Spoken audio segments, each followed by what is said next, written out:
Bonjour, Nadoui Abdelatif, entraîneur de l'équipe Senior 2 à Casseneuil, qui évolue en D1 District.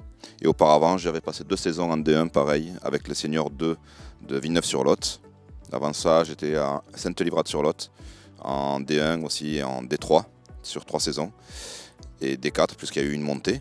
Et avant ça, je m'occupais des petits poussés là, à Castelmoron-sur-Lot.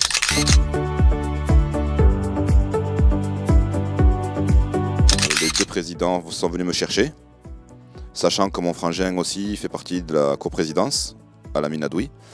Et donc ils me surveillaient déjà. Donc ils ont vu le travail que je faisais sur Villeneuve. On a joué le maintien et par rapport au contexte, ils en ont retenu, je pense, que du positif.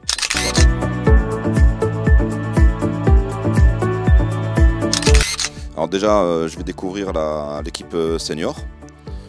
Je suis rentré dans un autre contexte. La culture du foot à Casseneuil n'est pas la même qu'à Villeneuve-sur-Lot. Je pense qu'ici, j'ai remarqué qu'on jouait beaucoup la gagne. Donc aujourd'hui, c'est à moi de m'adapter. Et je vais découvrir, je les ai découverts déjà en match amicaux. Et au niveau des ambitions, on va commencer déjà par découvrir et faire un petit bilan au bout de 2 ou 3 semaines pour pouvoir se prononcer.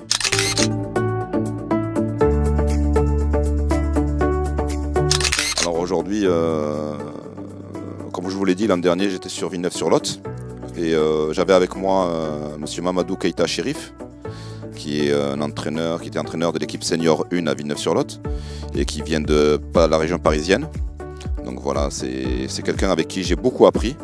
Donc justement sur la méthode d'entraînement, vu qu'on était sur une planification annuelle, et voilà mes méthodes. C'est une planification annuelle d'abord, et puis après, par rapport au profil de joueur que j'aurai à ma disposition, j'adapterai en conséquence le système de jeu sur le terrain et ma manière de voir le football.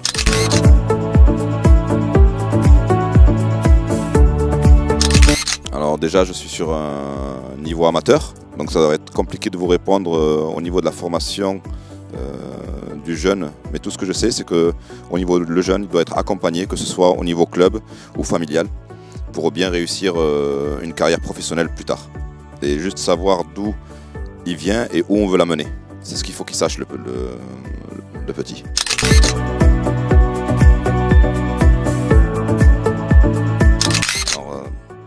J'étais attaquant. J'ai commencé en U16. On appelait ça maintenant U16, mais avant c'était cadet. Et il y avait un double surclassement, on devait passer chez 2 docteurs et tout ça. Et j'étais attaquant du coup. J'avais beaucoup de vitesse.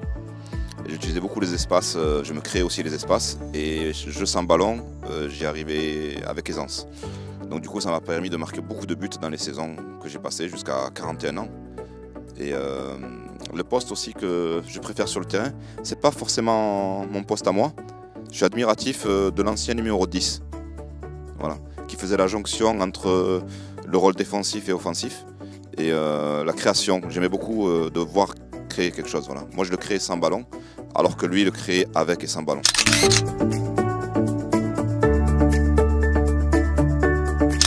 Je ne peux pas beaucoup me prononcer sur ce sujet. Sauf que je pense qu'ils sont en train d'essayer de toujours améliorer le travail qui a été fait l'année d'avant. Et ils essaient de trouver des nouvelles méthodes, notamment numériques. Ils essaient de simplifier beaucoup de choses. Voilà, je pense que le travail est assez bien fait. Sauf que vous le savez très bien comme moi qu'on est dans un pays de rugby. Et pour faire une place au foot, pour se frayer un chemin au foot, c'est compliqué. Vous voyez bien que les équipes... le niveau maximum est en R2. Il y en a 3 sur Lot-et-Garonne et c'est bien dommage. J'aimerais que ça évolue ça par contre.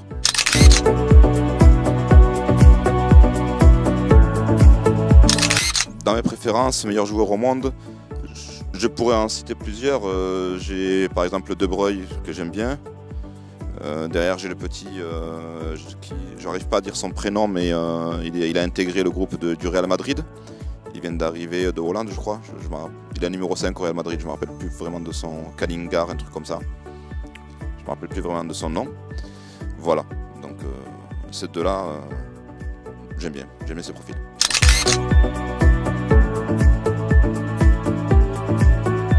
Alors moi, je suis pas dans l'attente de ce qu'ils vont faire. Je suis plutôt dans ce que je vais leur proposer et leur amener. C'est-à-dire les outils, je vais leur donner les outils et la méthode de travail et qui sera reproduit le week-end.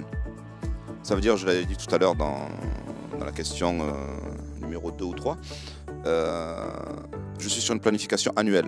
Tous mes entraînements sont basés par rapport à ce qui va se reproduire sur le terrain. Ma philosophie de jeu, mes entraînements sont par rapport au terrain le dimanche ou le samedi. Reproduire un match, voilà.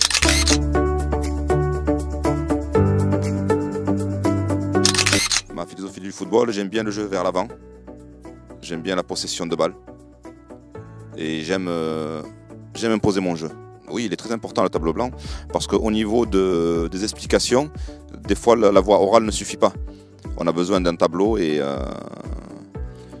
du coup là-dessus, les joueurs sont plus aptes à réaliser ce qu'on attendait.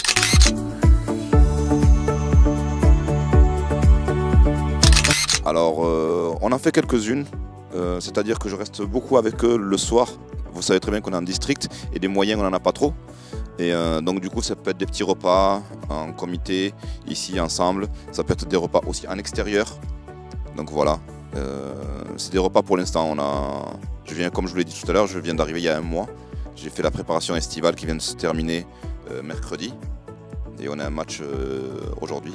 Voilà, c'est mon premier match que je vais faire à Casseneuil.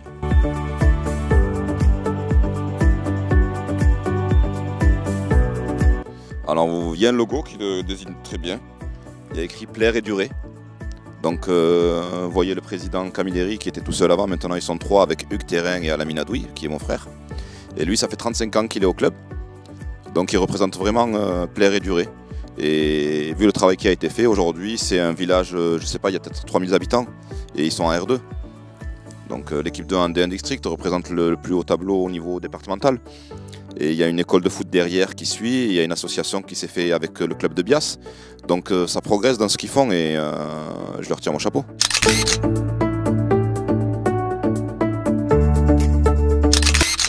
Ce que je leur dis, si c'est de ma part, si ça me concerne à moi personnellement, ce que je vous ai dit tout à l'heure au niveau de la planification annuelle, elle n'a pas été mise en place par beaucoup de coachs. Donc du coup, maintenant que je suis à Casseneuil, les joueurs découvrent ça en fait. Ils sont en train de découvrir ce que je propose et comme je leur dis, vous êtes déjà intelligents et j'essaie de vous rendre plus intelligents que vous l'êtes. Et vous laissez à vous-même la réflexion sur le terrain. Un coach qui aboie sur le banc de touche, c'est un signe de vous à l'échec. Parce que si on vous enlève la voix, comment on fait? Voilà, vous n'avez pas de voix, demain ça s'estompe, il n'y a personne pour vous remplacer, vous faites comment? Donc il y a une autre manière de coacher le dimanche et la semaine.